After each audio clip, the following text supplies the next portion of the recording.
Assalamu alaikum. It's me, Mehboob Ali Mughal. Today we will discuss the laws of motion. Newton laws of motion. इसमें हम first law of motion discuss करेंगे, second law of motion, third law of motion. लेकिन before coming to the first law of motion पहले हम discuss करेंगे inertia. उससे भी पहले हम डिस्कस करेंगे मोशन. तो जब भी हम मोशन वर्ड सुनते हैं तो हमारे दिमाग में क्या आता है? Body changes its position with respect to its surrounding. फिर हमारे दिमाग में होता है कि इसका मकसद है अगर कोई ऑब्जेक्ट मोशन में है तो उसने अपनी पोजीशन चेंज की है from one point to it another, तो इसका मकसद है इसने कुछ पाथ कवर किया है जिसको आप कहते हो distance.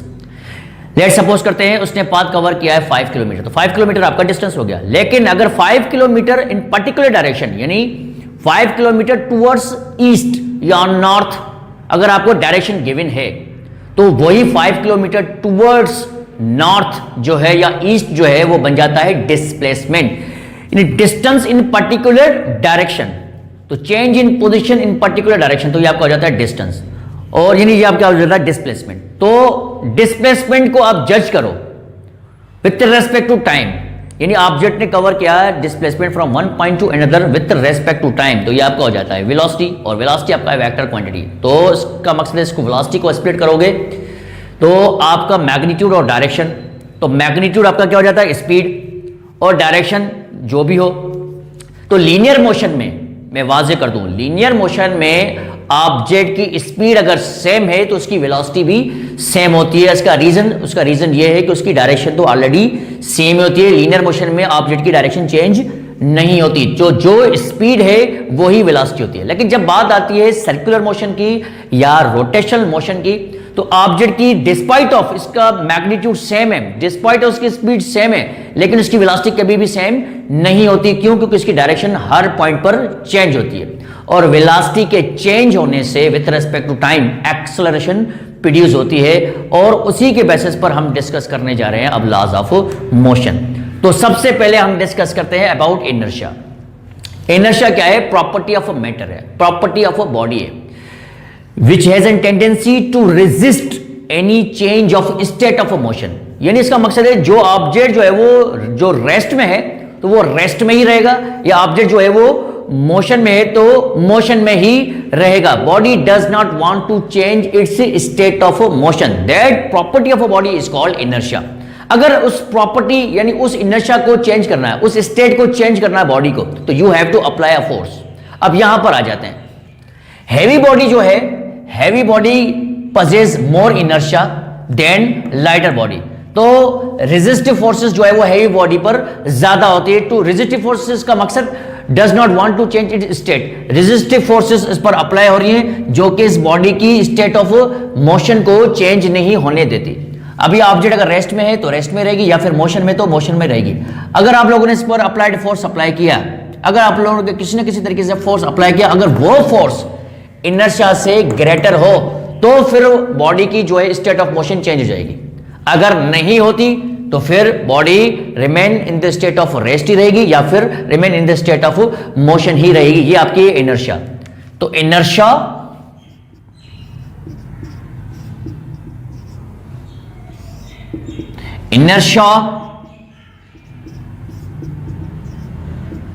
is the property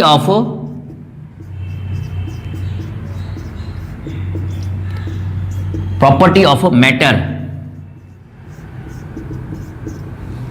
which has tendency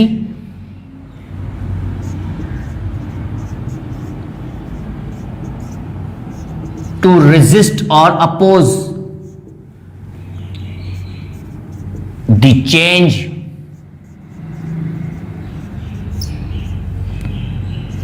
of state of motion. The change of state of motion. तो inertia relates to mass. Heavy object possess more inertia as compared to lighter object. Lighter object पर आप कौन सा भी force apply कर देते हो जो कि रेजिस्टिव फोर्सेस से ज्यादा ही होता है, इस वजह से ऑब्जेक्ट जो है अपनी स्टेट चेंज कर लेता है. तो lighter body possess less inertia as compare to heavy body. इस वजह से हम कहते हैं कि inertia relates to the mass of object.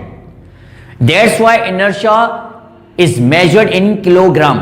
तो इनर्शिया जो है वो रिलेट करता है मास ऑफ ऑब्जेक्ट पर, direct proportional to the mass of object. अब यहां पर इंट्रोड्यूस हो जाता है आपका फर्स्ट लॉ ऑफ मोशन। तो न्यूटन ने अपने फर्स्ट लॉ में भी यही कहा है कि ऑब्जेक्ट जो है वो object is either in the state of rest, always in the state of rest और continuous form of motion until and unless an external force is applied on it। और हम इनर्शिया में भी यही कह रहे हैं, जब तक आप फोर्स अप्लाई नहीं करते हो तो ये ऑब्जेक्ट जो है अपनी पोजीशन चेंज, अपनी स्टेट ऑफ मोशन जो है वो चेंज नहीं करेगा। ये हमेशा या तो रेस्ट में रहेगा या फिर हमेशा मोशन में ही रहेगा। until and unless an external force is applied on it। तो जब तक कोई फोर्स अप्लाई नहीं होता तो यह उसी मोशन में ही रहेगा। तो ये आपका न्यूटन का फर्स्ट लॉ ऑफ, ये आपका न्यूटन का फर्स्ट लॉ ऑफ मोशन बन जाता है। Newton's first law of motion, Newton's first law of motion. A body is always in the state of rest or always in the form of motion until and unless an external force is applied on it। अब यहां पर हम इसको इसी वजह से, क्योंकि ये स्टेटमेंट जो है वो मिलती जुलती है इनर्शिया से, तो इस वजह से न्यूटन का फर्स्ट लॉ ऑफ मोशन जो है वो इसको हम लॉ ऑफ इनर्शिया भी कहते हैं। अब प्रैक्टिकली आप लोगों ने देखा होगा कि जो हैवी लोडेड जो गाड़ियां होती हैं वो अचानक से जब ब्रेक मारती हैं तो जो लोड है वो अनबैलेंस हो जाता है। क्यों? क्योंकि वो जो लोड है, वो जो वेट है, वो जो ऑब्जेक्ट है वो अपनी मोशन को, स्टेट ऑफ मोशन को चेंज करना नहीं चाहता। तो सडन ब्रेक जो है वो उसकी इनर्शिया की वजह से जो है वो अनबैलेंस कर देता है। इसी तरीके से आप जब मूविंग बस के अंदर होते हो तो बस अचानक ब्रेक मारती है, you feel jerk in the forward direction. क्यों? क्योंकि जो आपकी बॉडी है वो कंटिन्यूस फॉर्म ऑफ मोशन में है along with the motion of a बस, लेकिन बस ने तो अचानक ब्रेक मार द आपकी बॉडी जो है उसने change of state of motion, यानी मोशन जो है वो चेंज नहीं की, resist the change of motion, resist the state of change of motion, तो यू फील जर्क। तो ये है आपका एग्जांपल हो गया इनर्शिया का। इससे रिलेटेड आपके दो क्वेश्चंस आते हैं आपके एग्जाम में। Why we feel jerk in the bus if it suddenly stops? तो बिकॉज ऑफ इनर्शिया। इसका आंसर आप क्या लिखोगे? Because of inertia our body is also moving along with the motion of a bus. When bus suddenly stops, our body does not change its state of motion quickly. That's why we feel jerk. इससे related एक और question भी आता है, why we have to run along the direction of train while stepping out? तो इसका question भी यही है, because of inertia our upper part is still in the state of motion along with the train, but our lower part becomes quickly in the state of rest when it touches the ground। जैसे हम जो है lower part body का जो है वो जो feet है वो टच करते ग्राउंड में, तो हमारा जो लोअर पार्ट है वो एकदम से रेस्ट में आ जाता है, लेकिन हमारा अपर पार्ट जो है वो फिर भी ट्रेन की मोशन के साथ होता है, तो हम मुंह के बल गिर सकते हैं। To keep our upper part balance we have to run along the direction of train. अपना है, हमें अपने लोअर पार्ट को भगाना पड़ेगा कुछ देर तक, ताकि हम अपने अपर पार्ट को बैलेंस कर सके और गिरने से बच सकें। तो ये एग्जांपल्स है आपके डेली लाइफ से रिलेटेड इनर्शिया से, यानी फर्स्ट लॉ ऑफ थर्मोडायनेमिक्स में। तो फर्स्ट लॉ ऑफ मोशन से, तो न्यूटन के फर्स्ट लॉ ऑफ मोशन को लॉ ऑफ इनर्शिया भी कहते हैं। And which law haves to determine the quality of a force, तो वो भी हम कहते हैं न्यूटन का फर्स्ट लॉ ऑफ मोशन। अब इसी से रिलेटेड आपका न्यूटन का second law of motion, Newton second law of motion.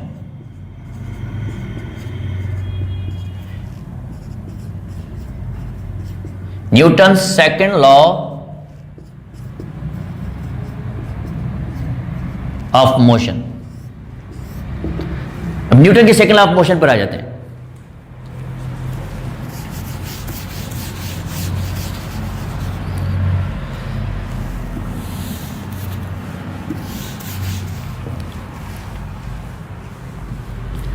अब थोड़ी देर पहले ही हम डिस्कस कर रहे थे कि हैवी ऑब्जेक्ट है वो पोजेस करता है greater inertia as compare to lighter object. तो अगर हम equal amount of force apply करते हैं दोनों पर, तो जो हैवी ऑब्जेक्ट है वो प्रोड्यूस करेगा एक्सेलरेशन, लेकिन उसकी जो एक्सेलरेशन है वो कम होगी एज कंपेयर टू लाइटर मास। ये हम प्रैक्टिकली ऑब्जर्व करते हैं। तो हमें ऑब्जर्वेशन क्या मिली है? हमें ऑब्जर्वेशन ये मिली कि जो एक्सेलरेशन आपकी प्रोड्यूस हुई है हैवी ऑब्जेक्ट की, अगर हम equal amount of force apply करें तो जो हैवी ऑब्जेक्ट है उसकी एक्सेलरेशन कम है, वो हैवी ऑब्जेक्ट है वो स्लो, यानी हैवी ऑब्जेक्ट जो वो देर से अपनी चेंज ऑफ स्टेट जो है वो कंप्लीट करेगा, एक्सेलरेशन प्रोड्यूस करेगा। और अगर वही इक्वल अमाउंट ऑफ फोर्स हम अप्लाई करते हैं लाइटर ऑब्जेक्ट पर, तो वो जल्दी कर देगा अपनी स्टेट को चेंज, स्टेट ऑफ मोशन को चेंज जल्दी कर देगा। तो इस पर एक्सेलरेशन ज्यादा प्रोड्यूस होगी, इसकी स्पीड ज्यादा होगी, इसकी स्पीड लोअर होगी। अगर हमने equal amount of force apply किया है हैवी ऑब्जेक्ट पर और लाइटर ऑब्जेक्ट पर, तो इसकी स्पीड ज्यादा होगी। जो जिसमें स्पीड ज्यादा होगी विद रिस्पेक्ट टू टाइम, तो इसका मकसद है इसकी एक्सेलरेशन भी ज्यादा होगी। तो एक्सेलरेशन ज्यादा होगी लाइटर मास की, एक्सेलरेशन यहां पर कम होगी हेवी मास की। तो ये हमें बता रही है कि एक्सेलरेशन जो है, अगर इक्वल अमाउंट ऑफ फोर्स हम अप्लाई कर रहे हैं दोनों ऑब्जेक्ट्स पर, एक हेवी है और एक लाइटर है, तो जो एक्सेलरेशन प्रोड्यूस होगी in heavy body which is less than acceleration produce in lighter body. तो this helps us that acceleration produce in a body is inversely proportional to the mass. This is your equation number 1। Number 2, अगर हमारा जो मास है वो same है, दोनों objects जो है वो इक्वल है। अब हम ये कह रहे हैं कि हैवी ऑब्जेक्ट को मूव करवाने के लिए, उसकी एक्सेलरेशन को इंक्रीज करने के लिए, you have to increase your applied force. इस एक्सेलरेशन को बढ़ाने के लिए आपको क्या करना पड़ेगा, इस अप्लाइड फोर्स को भी बढ़ाना पड़ेगा। तो ये हुआ कि एक्सेलरेशन अगर आप इंक्रीज करना चाहते हो तो अप्लाइड फोर्स को भी इंक्रीज करना पड़ेगा। तो is directly proportional to the force. ये आपकी होगी सेकंड एक्सप्रेशन। तो दोनों को हम कंबाइन करते हैं तो ये आपका हो जाता है F upon m. If remove the sign of a proportionality, we use constant K, F upon m. अब इस कांस्टेंट की वैल्यू हम रखेंगे, K की वैल्यू रखेंगे 1।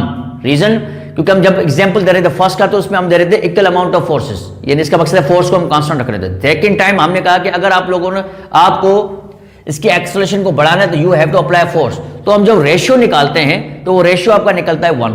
तो इस हिसाब से K की वैल्यू जब हम 1 पुट करेंगे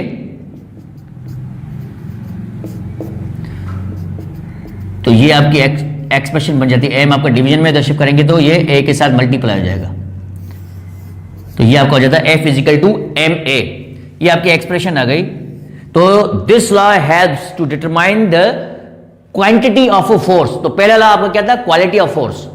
दूसरा लॉ आपका शो हेल्प करता है to determine the quantity of force through mass and acceleration. अगर किसी भी ऑब्जेक्ट का मास आपको मालूम है और उसकी एक्सेलरेशन कितनी प्रोड्यूस हुई है because of increase of speed और velocity with respect to time, तो आप आसानी से बता सकते हो कि इसके उसके ऊपर कितना फोर्स एग्जर्ट हुआ है। तो इस हिसाब से अगर इसका यूनिट डिस्कस किया जाए तो ऐसा यूनिट तो फोर्स का आपका है न्यूटन।